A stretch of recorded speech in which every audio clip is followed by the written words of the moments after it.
Especialmente perversa es toda la teoría del tipo de interés de Keynes, porque para Keynes el tipo de interés es un fenómeno que viene determinado a corto plazo por la oferta y la demanda de dinero, y esto es un error teórico gravísimo. La oferta y la demanda de dinero lo que determina es el precio de mercado de la unidad monetaria, es decir, su poder adquisitivo. El tipo de interés es el precio de los bienes presentes en función de los bienes futuros. Entonces Keynes se empeña en decir que el tipo de interés viene determinado por la oferta y la demanda de dinero. Claro, es lógico. Él lo que quiere es que se gaste. Él lo que quiere es expansión crediticia, bajar el tipo de interés. La manera de bajar el tipo de interés de inmediato es inyectando expansión crediticia y bajando el tipo de interés que se pide para que te pidan los préstamos, acepten esos préstamos de nueva creación los agentes económicos. Y dice que está determinado el tipo de interés por la oferta y la demanda de dinero. La demanda de dinero la llama preferencia por la liquidez. Y si se le pregunta qué es la preferencia por la liquidez y qué es lo que determina la preferencia por la liquidez, dice, la demanda de dinero o preferencia por la liquidez está determinada por el tipo de interés. Oiga, ¿en qué quedamos? Usted dice que el tipo de interés viene determinado por la oferta y por la demanda de dinero, que es la preferencia por la liquidez. Y cuando se le pregunta qué determina la demanda de dinero o preferencia por la liquidez, contesta que el tipo de interés. Hay un simple razonamiento circular que no explica nada, pero que tiene como base un error teórico esencial. Confundir lo que es el precio del dinero, su capacidad adquisitiva, con el tipo de interés, que es el precio de los bienes presentes en función de los bienes futuros. Y el malo de la película, en todo el análisis keynesiano ya le he dicho que es el atesoramiento, es decir, el no gastar. Y por tanto, lo que hay que hacer es gastar, bien en inversión, bien en consumo. Y ya explicamos el por qué era falsa la paradoja del ahorro o la frugalidad. ¿Por qué no entiende Keynes lo que hemos explicado en clase? Básicamente porque como no estudió economía, no vino a mis clases, no se leyó el libro de von Weber, carecía de teoría del capital. Nunca entendió de qué manera un aumento del ahorro que impacta negativamente en el consumo, porque se consume menos y hace que los precios bajen, induce una serie de fuerzas microeconómicas que inexorablemente llevan a que tienda a alargarse la estructura de capital, haciéndose más capital intensiva y por tanto más productiva. Una estructura de capital que absorbe trabajadores y recursos productivos que antes estaban próximos al consumo y los lleva hacia las etapas más alejadas del consumo. Y que cuando puede culminarse de manera sostenible, madura con un flujo de bienes de consumo mucho más elevado y con calidad más alta, lo cual hace que el nivel de vida de todos los trabajadores crezca con los mismos o parecidos salarios nominales. Nunca entendió Keynes que se puede ganar dinero aunque tus ventas no crezcan. Porque el beneficio, queridos alumnos, y es obvio, todo el mundo lo sabe, es el resultado de una resta, es decir, ingresos menos costes. Y si tú no tienes ingresos que crezcan o decrecen, puedes seguir ganando dinero si bajan los costes. ¿Y cómo se bajan los costes? En el margen, sustituyendo mano de obra por equipo capital. Y por tanto se despiden trabajadores en las etapas próximas al consumo, y esos trabajadores ¿a dónde van? A producir el equipo capital, los tractores, los ordenadores, etcétera. Nunca lo entendió Keynes porque, repito, por asombroso que parezca, no fue como ustedes a las aulas de economía, ni estudió, ni sabía economía. Era una persona muy arrogante que se creía que lo sabía todo y que podía asimilar cualquier cosa.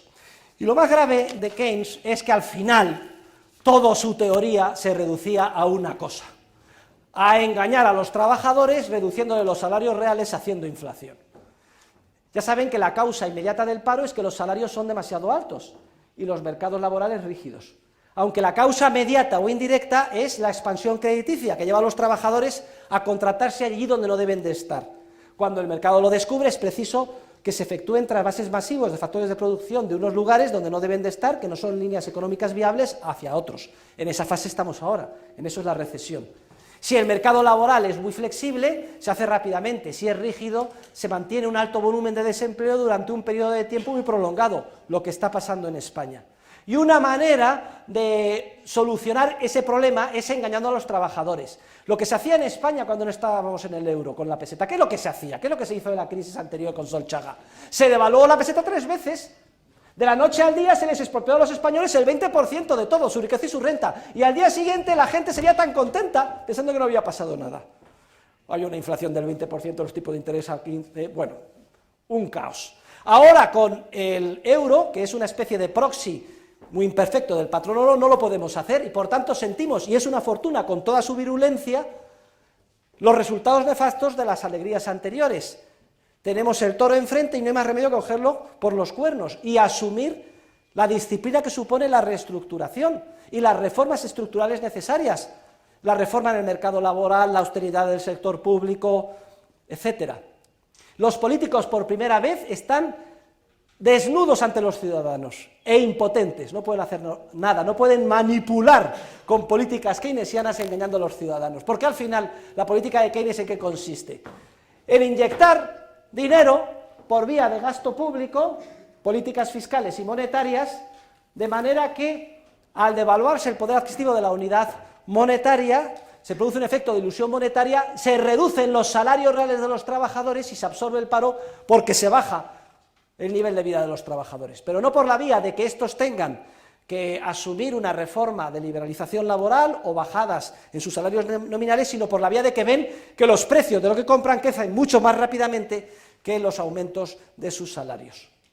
Pero, ¿qué pensaba Keynes? ¿Que los trabajadores son idiotas, que no se iban a dar cuenta de esto? Al final terminan, en última instancia, dándose cuenta y piden aumentos salariales que al menos compensen por la disminución del poder adquisitivo de la unidad monetaria. Luego, en última instancia, no se consigue con la medicina keynesiana nada, pero con un coste inmenso, porque esa inyección monetaria vía expansión crediticia y gasto público distorsiona la estructura productiva, genera errores sistemáticos de inversión y lleva a los factores productivos allí donde no deben de estar.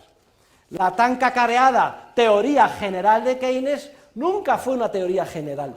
Cuando dice Keynes teoría general de la ocupación, del interés y del dinero, es que eso no es una teoría, desde luego, y mucho menos general.